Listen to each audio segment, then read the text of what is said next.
Hello guys, ito po ang ating drone shot dito sa may vertical housing project po at dito sa may flood control project po ng ating Mayor Vico Soto. Pakinggan po natin ang kanyang mensahe. Simulan natin kaagad. Number 1, nag-roll out na po ang ating pilot program na social pension para sa bedridden persons with disabilities. Hindi na kailangan na lumapit para humingi ng tulong o pumila sa assistance center natin, kundi matik na, monthly, may matatanggap na konting dagdag tulong pinansyal para sa ating mga kapatid na bedridden. Number 2, bukas na po ulit ang Pasig City Museum. Napakaganda po ng bagong gawang interior nito. Yung bagong mga exhibits natin ay hindi ko na ma-describe dito. Puntahan nyo na lang po para maintindihan nyo ang sinasabi ko. Kahit hindi ito yung pinakamalaking proyekto natin na infrastruktura, napaka-importante po. Mahalaga para sa isang lungsod na hindi kinakalimutan ang culture, heritage, history. Number 3, magandang performance ng ating pamantasan ng lungsod ng Pasig. Gaya ng sa nursing, sa ating College of Education, pati sa ating ECE. Special mention na rin para sa ating mga programa patungkol sa edukasyon, kagaya ng scholarship program, parami ang bilang ng mga scholar o benepisyaryo, lalo na yung Pag-asa scholarship program natin. Yung reading camp, kung saan tumataas yung literacy rates o scores sa test, mula pre-test to post-test ng ating mga mag-aaral. Number 4, sa larangan ng sports, napakaganda ng performance ng mga atletang Pasigueño. Batang Pinoy, back-to-back champions po tayo. May mga bonus pa po, may ibang competition, maganda rin ang performance. Pero bonus, nakapag-host pa ang Pasig City ng first ever FIFA Women's Futsal World Cup. Number 5, at ito siguro yung mas political ng konti dito sa ating top 10, ang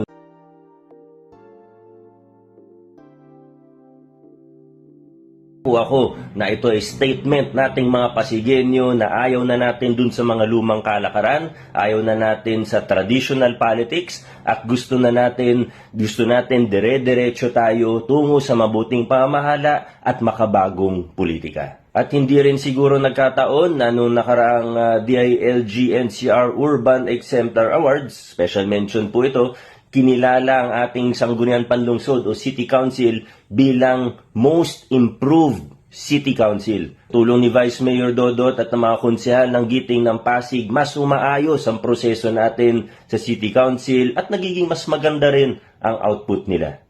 Speaking of the ALG, number 6, noong Subaybayani Awards, nabigyan ng parangal ang ating Mega Dialysis Compound. Dito po sa compound, may Mega Dialysis Center, yung 79 machine dialysis center po natin. Ito daw yung pinakamalaking in terms of operational chairs or machines na dialysis center.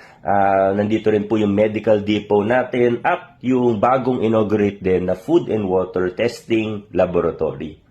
Nasa compound din, pero number 7 na ito, ang ating Magocoro Elderly Care Facility na nagsisilbi sa kasalukuyan bilang parang daycare facility para sa mga elderly na walang kasama sa bahay o mga homeless at iba pa.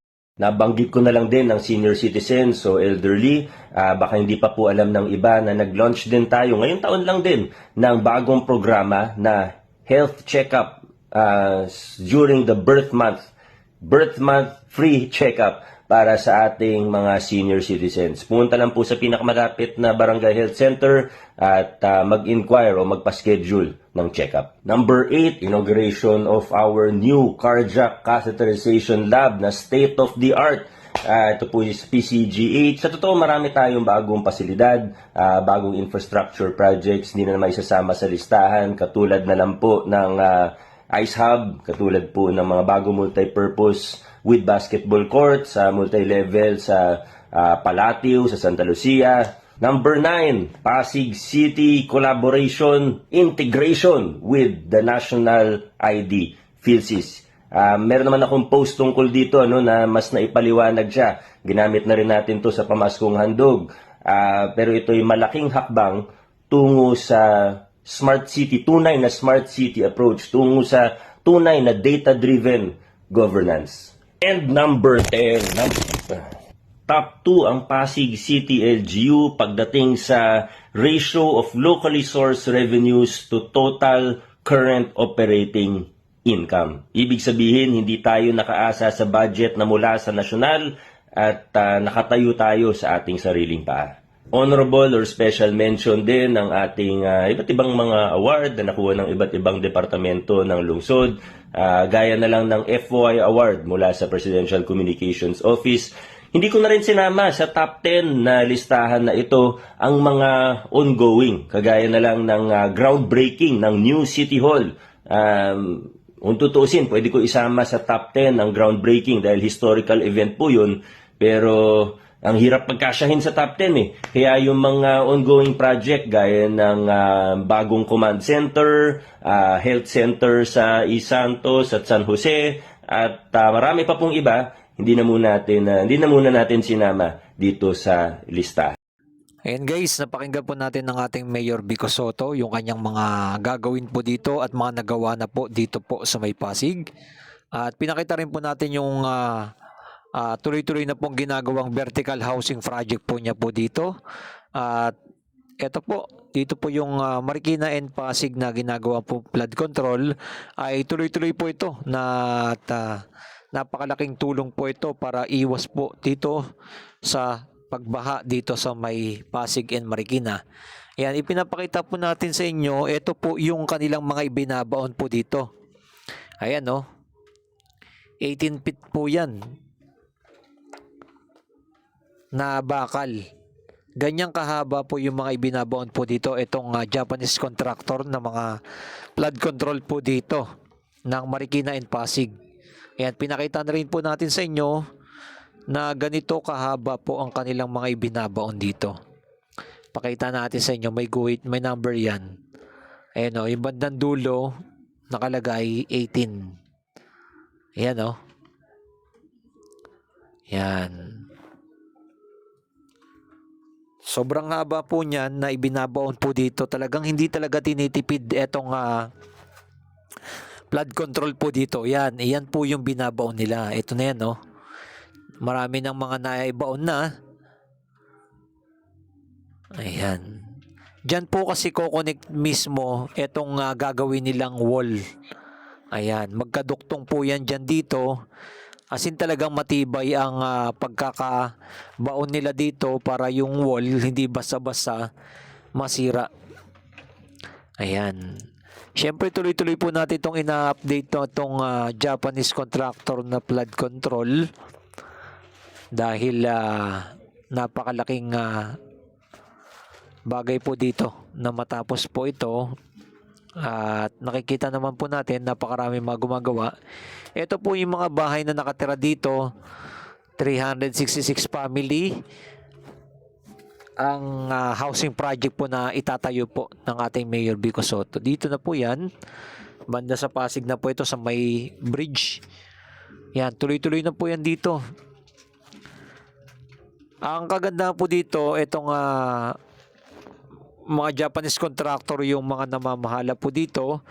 Ang mga gumagawa po ay mga Pilipino. Yan ang ating ano dyan, napakaganda. Ayan. And i-comment nyo na below kung anong masabi nyo po dito sa ginagawa ng ating Mayor Vico Soto at dito sa flood control dito sa May Pasig. Ayan no.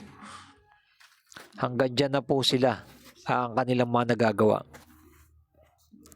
Ayan, hanggang magdodire-diretso po yan. Yan ang ating aabangan. Yan, mula dito sa bridge at tuloy-tuloy na po yan ang kanilang ginagawa. Like and comment and share kung anong masabi nyo po dito sa napakalaking project na ito na flood control. Alam naman natin at napakahirap na at napakalaki ng problema natin sa flood control. Dahil ang mga contractor talaga may mga ghost project. Pero ito ay kitang-kita nyo naman ang laki ng pagbabago ng ginagawa na po dito sa May Pasig and Marikina. Kaya maraming salamat sa ating mga viewers, subscriber na lagi na sumusuporta sa ating channel. Ipinapakita po rin natin tuloy-tuloy ang ating pag-update dito mga kababayan, para lagi kayong updated dito po sa may Marikina and Pasig flood control ng Japanese contractor at ang mga proyekto ng ating Mayor Vico Soto. God bless po sa inyo lahat dyan.